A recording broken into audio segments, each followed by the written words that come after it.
Hey, what is going on, guys? It's Teizxamos, and I'm bringing you another Call of Duty Black Ops 2 gameplay for you today. This time we are domination on raid 6v6. I don't like playing Ground War, for you guys that want to know. I just never played it because I came from PC community, and all the hackers would go into Ground War, so it was never playable. So I just stuck with domination 6v6 for the most part. But this gameplay is pretty cool. It's 73 and 5, with PDW the first round, post-patch, so it's not when it's OP as fuck, and the AN-94 the second half. For perks, I'm running Hardline, Flak Jacket, Toughness, and Dexterity. And for kill streaks, I'm using something a little different: Lightning, Stealth Trapper, and VTOL Warship. Very fun to use, actually. They're well spaced out, and I just destroy this kid.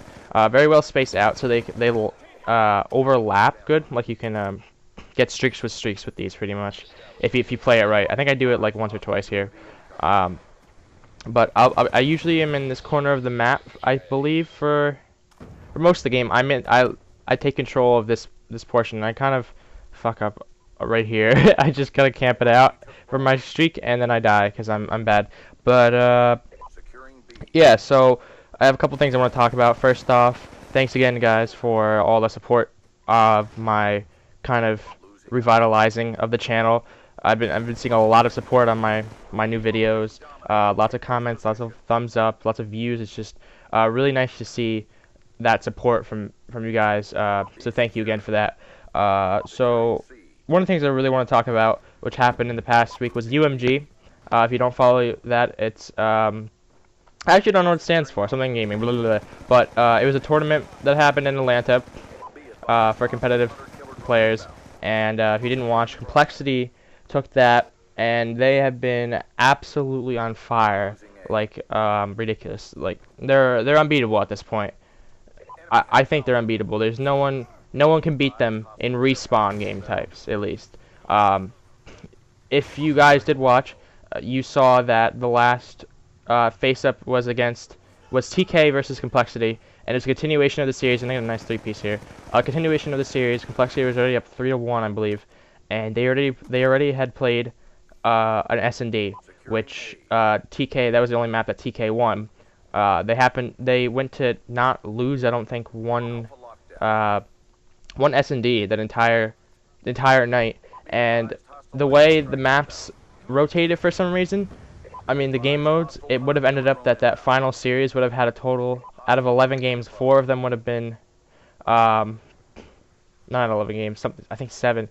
4 of them would have been my gosh, S&D, which TK is that's TK's strong point. They are extremely good at search and destroy, and I haven't seen Complexity beat them once, I don't think.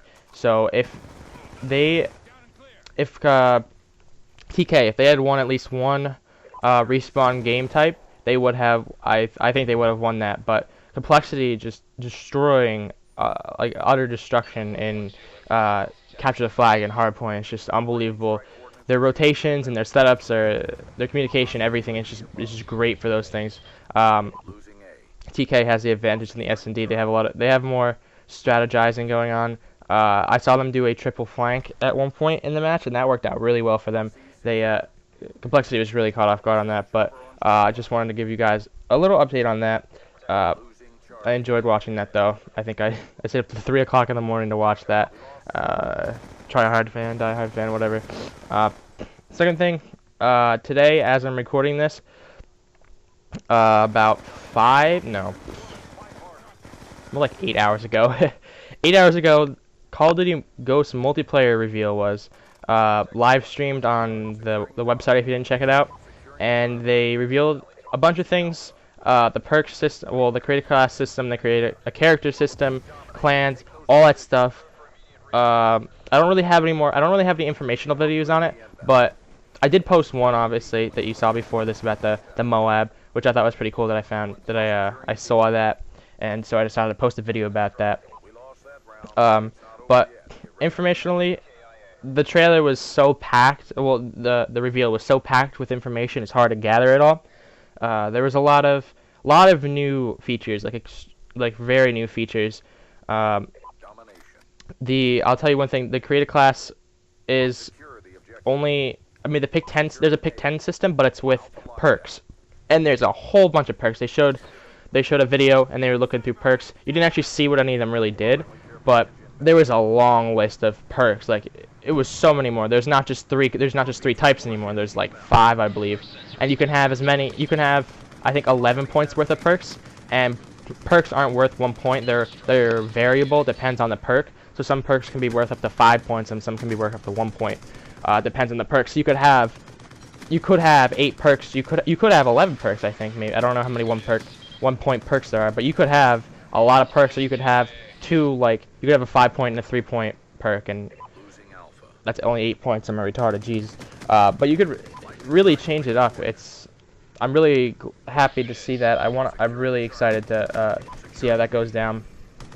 The guns, we didn't see much of the guns, or we couldn't really tell. I know there's the Vector. I saw some bolt action snipers. I know the sniping community is really happy about that, but not much different with the guns, to be honest. I mean, there are some new guns, but I mean, there's nothing like groundbreaking about the guns. I don't think they were really focusing on guns. I think they're focusing on gameplay by itself, because they added a whole lot of mechanics. I think the biggest thing that they added, and I get this lucky ass 3-piece here. I was so happy I got that. Man, I'm getting dry mouth. I'm gonna take a drink real quick. I'm professional. It's gonna help me, guys. There's a creative character system where you can customize their gear, their camo of their gear, helmet, how they appear, and I guess it doesn't affect. It's not just cosmetic. They said it affects, like, I don't know exactly what it does, to be honest. How it's not going to be cosmetic, because if it's going to change health settings, which I'm afraid it is. I mean, I don't want it to become another Juggernaut type of thing, because I don't really see what else armor would change besides speed, dexterity, armor, and I mean, well, like health benefits to it. So I'm really scared to see that, because I feel like that could be overpowered if there are like health bonuses to having certain things on your character. But that's interesting. But the one thing that actually caught my eye is that you don't just have one character anymore. You can have up to 10. And what the did you just see that? I didn't see that when I looked at it recorded before. I was like on that bush, like sideways. What the hell? Okay, anyways, you have up to 10 people and 10 characters, and each character can prestige once, and it's after a certain amount of experience. So they said, I think what they specifically said was like 10 characters, each can prestige to 10 equals 10 prestiges. So yeah, so 1 prestige for each character equals 10 prestiges. So I don't know exactly what prestiging will do, though. I'm really interested to see what that does, because to me it just sounds like, okay, you play the game this much, here's prestige, and it's like, I don't know. It says it says you don't lose anything, but I just don't know what it's gonna do. I mean, if it's just another emblem like it always has been, then I don't know. It doesn't. The way I received it, it didn't sound like there was gonna be multiple prestiges. Like we have Black Ops, and like Modern Warfare 3 had freaking 20. Like that was absolutely ridiculous. That was pointless. I think 11 through 20 was just stupid, because they were all the same emblem anyways. That was kind of annoying, but I'm curious to see what that's about. And that was really what I gathered from it. We saw some live gameplay from some competitive players. There was only one game, I believe, though, so it was pretty interesting. It seems really fast paced. Oh, that reminds me, the game modes, there's some things that I'm really disappointed not to see. First off, there's no hard point, and there's no capture the flag. That really makes me angry. Hard point and capture the flag are two core competitive game modes now. Hard point has gotten Black Ops 2 so far with that game mode. It's been so fast and everything. It's just unbelievable how that's done for it. But I'm really disappointed not to see that. But there were some other game modes like wow, I can't even think. Oh my god, I can't even think what it's called. But there's the other one that's like search and destroy, but they drop your teammates drop tags and stuff like that. I'd like to explain more of it, but the video is over. So if you guys enjoyed, please give a like or a rating. Comment down below. It would really be awesome. And I'll see you guys later. Peace. Oh, I had more time. Peace.